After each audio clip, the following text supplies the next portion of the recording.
क्या अब अपराधी को धर्म, क्षेत्र, भाषा, संप्रदाय या जाति के नाम से देखा जाएगा? अपराधी को अपराधी के नाम से नहीं देखा जाएगा क्या? क्या जय श्री राम के नारे लगाने से वो देशभक्ति का उन्हें सर्टिफिकेट मिल जाएगा? तो क्या धर्म के अनुसार माना जाएगा? या लोग अब अदालत और पुलिस पर भरोसा छोड़ चुके हैं और अब लोग बदमाशों पे भरोसा शुरू करेंगे, क्रिमिनल पर भरोसा शुरू करेंगे कि हमें फैसला पुलिस से नहीं मिलेगा, हम एफआईआर कराने क्यों जाएं? हम तो एक अच्छे गैंगस्टर को ढूंढें, एक अच्छे माफिया को ढूंढें, एक दिलदार गैंगस्टर का फ़ोन नंबर और पता लें, वहाँ अपनी समस्या बताएं जाके, उसके शरण में जाएं। वही मेरा माई लॉर्ड है, वही मेरा सुपरिटेंडेंट ऑफ पुलिस है, वही मेरा डीएम है। साहब मेरा फैसला कर दो। वो उठाएगा टर्की वाला रिवॉल्वर जिसमें 15 गोलियां भरी होती हैं, 250-250 के कारतूस, पैसे का ब्रीफ केस रखेगा, भेजेगा अपने गुर्गे को कि जा करिया काम। वो कहेगा साहब हो गया फैसला। नमस्कार, मेरा नाम है अनुराग मिश्रा। फिलहाल हम सुप्रीम कोर्ट ऑफ इंडिया के परिसर में हैं और हमारे साथ हैं वरिष्ठ वकील एपी सिंह जी। सर, सबसे पहला मेरा सवाल यही है कि जो अतीक अहमद का पूरा प्रकरण चला, इस पर किस तरीके से देखते हैं इस पूरे घटनाक्रम को? अतीक अहमद का प्रकरण जो भी ये हुआ है, 24 फरवरी को बाद पाल हत्याकांड हुआ, उसके बाद लगातार 6 हत्याएं हुई, इनकाउंटर हुए, 2 तो वो हत्यारों ने अटैकर्स ने कर दिया अतीक अहमद को, और उसके बाद लगातार ये सिलसिला चला। अब ये भी नहीं पता कौन कौन कस्टडी में है, कौन पुलिस कस्टडी, क्या चीज़ें हैं, इन्वेस्टिगेशन का पार्ट है। जब हत्या हुई अतीक अहमद की तो एक नाम जिस पर वो बात रुक गई है, गुड्डू मुस्लिम, उसके आगे ना पीछे कुछ, अब तमाम तरीके की बातें आ रही। जब गुड्डू मुस्लिम नाम लिया था अशरफ ने, तभी तुरंत गोली चल गई और उसके बाद अगला वर्ड नहीं आ पाया। तो वो राज क्या है, वो कौन और वो कौन लोग थे? देखिए, ये तो साफ बात है कि जो अटैकर्स थे, इनकी हिम्मत नहीं थी कि ये अतीक अहमद को छू भी पाएं। मारने की तो बात छोड़ो, छू भी पाने की हिम्मत नहीं थी। अब विषय यहाँ पर ये आता है कि वो फिर कौन से लोग हैं, कौन सी साजिश करता है, कौन इनके ऑर्गेनाइज़र हैं, कौन इनके जो तीनों लोगों को किसने वेपन दिलाए 9-9 लाख रुपए के, 250-250 रुपए के कारतूस थे उसमें, किसने ये सारा कुछ मैनेज किया, टोटल कौन है मैनेज करने वाला? तो ये सारा विषय देखना है। वो रोके गए, रुके, आए, ये वेपन बाहर टर्की से आए हैं, ये किसने किए, रैकी किसने की, किसने वहाँ ये किया कि इनको इन्फॉर्मेशन किसने दी कि वहाँ पहुँच रहे हैं? ये तो सीक्रेट इन्फॉर्मेशन थी, हॉस्पिटल आना, वहाँ से लाना, ये तो कोई वो तो चर्चित तो नहीं था।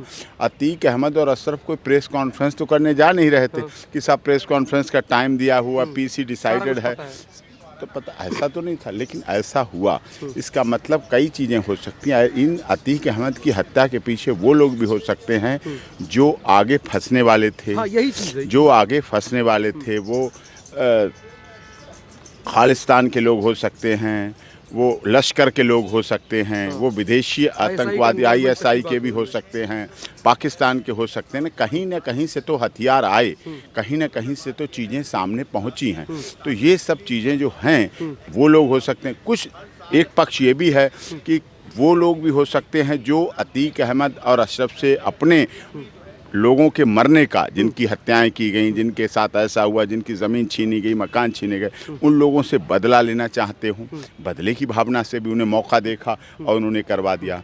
एक ऐसा भी लोग हो सकते हैं इस हत्या के पीछे जो योगी जी को बदनाम करना चाहते हों कि योगी जी के राज में ऐसा होगा, जुडिशियल कस्टडी में हत्या होगी, और जुडिशियल कस्टडी की हत्या सीरियस होती है, उस पर माननीय सर्वोच्च न्यायालय भी जवाब मांगेगा। उत्तर प्रदेश कई बार इस घेरे में रहा है कि जुडिशियल कस्टडी में उत्तर प्रदेश में हत्याएं बढ़ी हुई हैं, तो इससे हम इस्तीफा मांग सकते हैं, योगी जी से इस्तीफा मांग सकते हैं, राष्ट्रपति शासन की मांग कर सकते हैं। तो ऐसे लोग भी हो सकते हैं, क्योंकि एक तरफ तो अखिलेश जी ने ये कहा कि ठीक है, लॉ एंड ऑर्डर व्यवस्था बहुत ख़राब है, हत्याएं हो रही, खुलेआम हत्या हो रही, सीसीटीवी कैमरे में हत्यारे आ रहे हैं। और जब योगी जी ने ये कहा मिट्टी में मिला देंगे माफियों को, तब फिर मिट्टी में मिलाने की प्रोसेस शुरू हुआ। तब भी अखिलेश जी बुरा लगा, उन्होंने कहा ऐसा क्यों हो रहा, ऐसा क्यों हो रहा।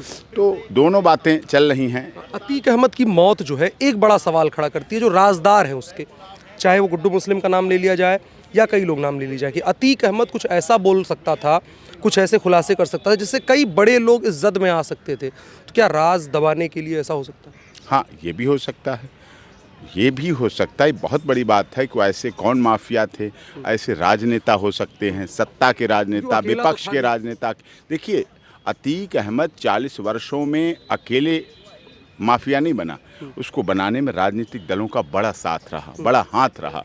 इतने बड़े बड़े केस करने वाले को राजनीतिक रूप से टिकट दिए गए, चुनाव जीते, 5 बार विधानसभा सदस्य रहा, लोकसभा सदस्य रहा।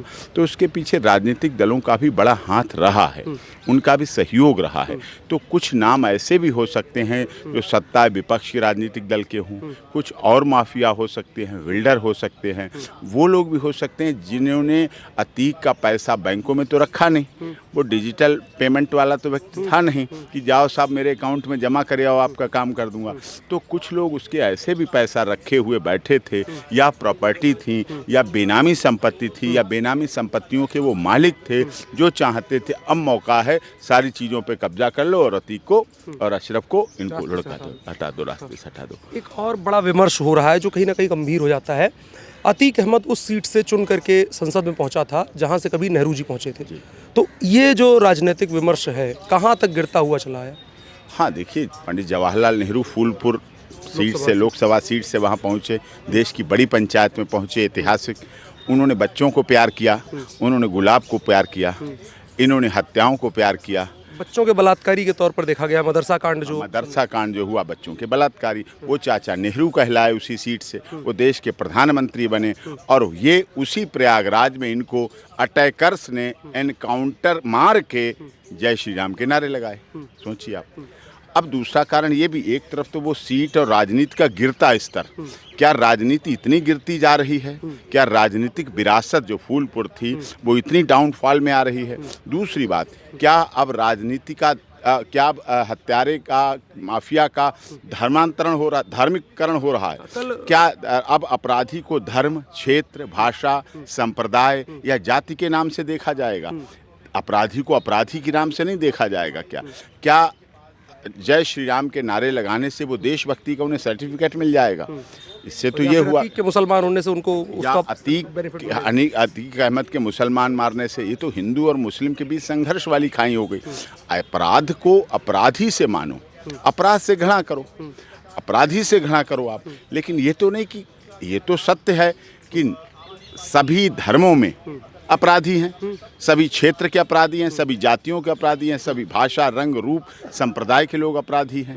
इसकी ये तो गारंटी नहीं कि कोई किसी धर्म में कोई कह दे नहीं मेरे धर्म में कोई अपराधी नहीं। तो अपराध को धर्म से जोड़ा जाना, फिर धार्मिक नारे लगाना, ये दोनों किस तरह। उसके बाद फिर लोगों में जश्न मनाया जाना।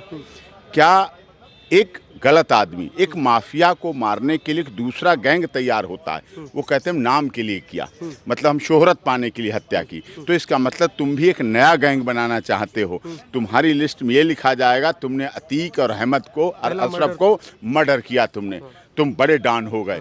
अब तुम इसका मतलब लोगों के फैसले करोगे, अब तुम्हारे पास लोग पहुंचेंगे, अब तुम भूमाफिया बनोगे, अब तुम एक्सप्लोरेशन करोगे लोगों के साथ। पर ये बात सुनने में आई जो श्री प्रकाश शुक्ला का एक वो दौर था कि काफ़ी अर्ली एज में और काफ़ी कम टाइम में उसने ग्रो किया काफ़ी तेज़ी के साथ, ये एक नया वही दौर।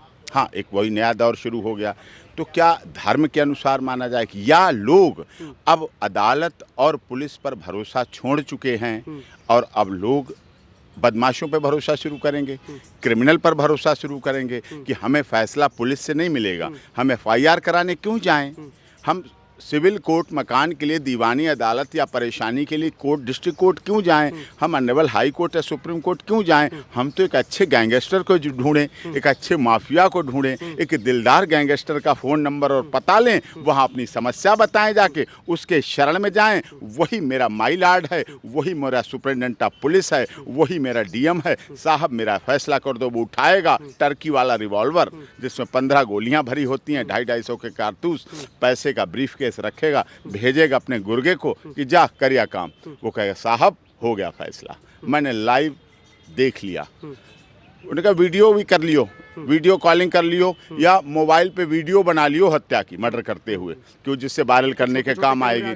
छोटे छोटे कमरे में तो उस पर लगा के वीडियो करके ले आएंगे और कह देंगे साहब ये लो काम हो गया, आपका फैसला हो गया। क्या लोग अदालतों के डिले या लंबित या अदालतों पर किसी तरह का कोई दबाव या पुलिस राजनीतिक दबाव या निर्भीक निष्पक्ष लोगों की समस्याओं को नहीं सुन पा रही है, ये ग्रीवेंसेस भी अब आम जनता में आने लगी है।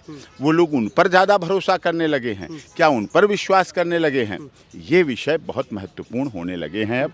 और इन विषयों के आधार पर ही आगे लोग जश्न मना रहे हैं। आपको याद होगा जब निर्भया प्रकरण चल रहा था हमारा केस, तो उस समय हैदराबाद में एक रेप प्रकरण हुआ डॉक्टर के साथ, महिला के साथ, उसको अपराधियों ने जला दिया। 4 अपराधी पकड़े गए, केस हुआ। पुलिस वाले उन अपराधियों को सीन रिक्रिएट करने के लिए ऑन स्पॉट लेके गए। वहाँ ये दिखाया गया कि चारों अपराधी भागने लगे, मतलब ना बेड़ी डाल के ले गए, ना हथकड़ी डाल के ले गए, ना किस तरह ले गए, भागने लगे। और भागते में पुलिस ने चारों अपराधियों को वहीं ऑन स्पॉट मार दिया। लोगों ने फूल बरसाए, लोगों ने उसकी वीडियो चलाई, अधिकारियों की जय जयकार हुई, मिठाई बांटी गई। माननीय सर्वोच्च न्यायालय ने उसे एनकाउंटर माना, पुलिस अधिकारियों के खिलाफ कार्रवाई की। लेकिन बाद में तुरंत लोगों का नज़रिया अब इस तरह का बढ़ता जा रहा है कि अपराधियों पर तो विश्वास कर लो, अब बड़ा गैंगस्टर छोटा गैंगस्टर, जैसे पहले कहते थे वकील ढूंढो, कौन सा वकील करना है, पहले ढूंढते थे हाई कोर्ट डालें कि डिस्ट्रिक्ट कोर्ट में केस डालें। लेकिन अब लोग ऐसा नज़रिया बनाने लगे हैं, गैंगस्टर ढूंढो, कौन सा बड़ा गैंगस्टर है, कौन सा हिम्मत वाला है, कौन सा जल्दी काम कर देगा, उसका ट्रैक रिकॉर्ड देखो। वकील का ट्रैक रिकॉर्ड देखा जाता है, कितने केस बरी कराए, कितने जीते। अब अपराधी का ट्रैक रिकॉर्ड देखा जाएगा, किसने पुलिस कस्टडी में मारा, किसने जुडिशियल कस्टडी में मारा, किसने अस्पताल में मारा, किसने कोर्ट में मारा, किसने थाने में मारा, किसने भरी बाजार में मारा, किसने कहाँ पे चलते हुए मारा, किसने शादी में मारा, किसने रात में मारा, किसने दिन में मारा, किसने चौराहे पे मारा, किसने छोटी सी गली में मारा। ये ट्रैक रिकॉर्ड बनेगा लगता है। क्या ये हमारी न्याय व्यवस्था का एक फेलियर नहीं है कि लोगों का भरोसा उठता चला जा रहा है? हाँ, ये सवाल है, न्यायपालिका पर भी सवाल है, न्याय व्यवस्था पर भी सवाल है। लेकिन अंततः हम व्यक्ति जिसको 35 साल से ज़्यादा समय लग जाता है एक अदद सजा पाने में, उसके विरुद्ध तो सैकड़ों लोग उस दरमियान तैयार हुए होंगे जिनके ऊपर 40 साल उनको लगे और 40 साल में किसी केस में कन्विक्शन नहीं हुआ। अब जाके केस में लाइफ इम्प्रिजन प्रताड़ित हुए। 40 साल में 100 से अधिक तो FIR थी। और मैं तो कहता हूँ FIR ऐसे लोगों की लिखी कब कितनी जाती हैं, कितने अब माफिया जो MP हैं, कितने माफिया विधायक हैं, उनके खिलाफ कौन FIR लिखाने जाएगा? साहब वो FIR लिखाने जाएगा थाने में, तब तक उसके परिवार में आग लगा दी जाएगी, उसका परिवार ख़त्म कर दिया जाएगा। उसे फ़ोन आएगा, आ जाओ, सब लुट चुका, सब बर्बाद हो चुका, तुम अकेले रह गए हो, सब खत्म हो गए। कौन FIR कराएगा? लेकिन अंततः हमें न्यायपालिका, न्याय व्यवस्था पर भरोसा करना ही पड़ेगा। आपने हाथरस वाला केस देखा, कितना रंग दिया गया, जातिगत रंग दिया गया, सब कुछ चला। मैंने लड़ा और हाथरस केस में जो मैंने कहा था झगड़ा था, लड़के लड़की प्यार करते थे, झगड़ा था, वही प्रूव हुआ। केवल एक लड़के को झगड़े में कन्विक्शन हुआ और तीनों आरोपियों को बाइज्जत बरी कर दिया गया डिस्ट्रिक्ट कोर्ट से, न्याय मिला। संत रामपाल प्रकरण बरवाला का हुआ, 950 लोगों पर देशद्रोह लगा दिया गया, लड़ा, बेल हुई, छूटे, बचे, झूठा साबित हुआ। और स्वामी चिन्मयानंद सरस्वती पूर्व गृह राज्य मंत्री रहे भारत सरकार के, शाहजहांपुर में प्रकरण हुआ, शिकायतकर्ता को भी बंद किया गया, बाद में उनके गैंग को भी बंद किया गया, लड़े, जीते, बेल हुई, बरी हुए। राममूर्ति वर्मा प्रकरण हुआ, जीते, सुप्रीम कोर्ट से जीते, वहाँ से जीते। किसान आंदोलन बड़ा मामला था, माननीय मोदी जी बिल बना चुके थे, राष्ट्रपति महोदय और सब पास कर चुके थे। लोग कह रहे थे नहीं, ये बिल पे स्टे तो मिल ही नहीं सकता।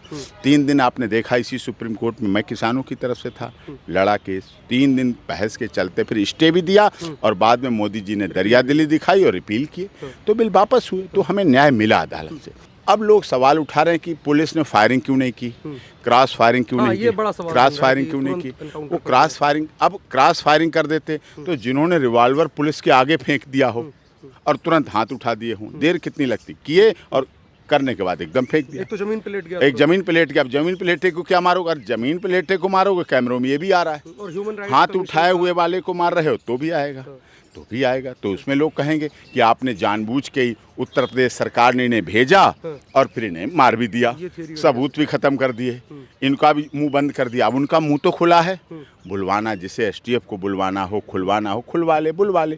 तो ये सारी चीज़ें हैं जो कि जांच में भी भाग लेंगे, इन्वेस्टिगेशन में भी भाग लेंगे और सारे उसको करने में अच्छा रहेंगे। अतीक अहमद का केस आगे क्या होता है क्या नहीं होता है वो आगे प्रोसीड करेगा। ये थे हमारे साथ सुप्रीम कोर्ट के वरिष्ठ अधिवक्ता एपी सिंह सर। बातचीत के लिए आपका बहुत बहुत शुक्रिया। हमने समझने की यहाँ पर कोशिश करी कि किस तरीके से ये पूरा अतीक अहमद का प्रकरण चला और आगे उन अपराधियों का और पूरी इस केस का इन्वेस्टिगेशन क्या रहने वाला है, समझने की कोशिश करी। आशा है आपको बातचीत पसंद आई होगी। शुक्रिया।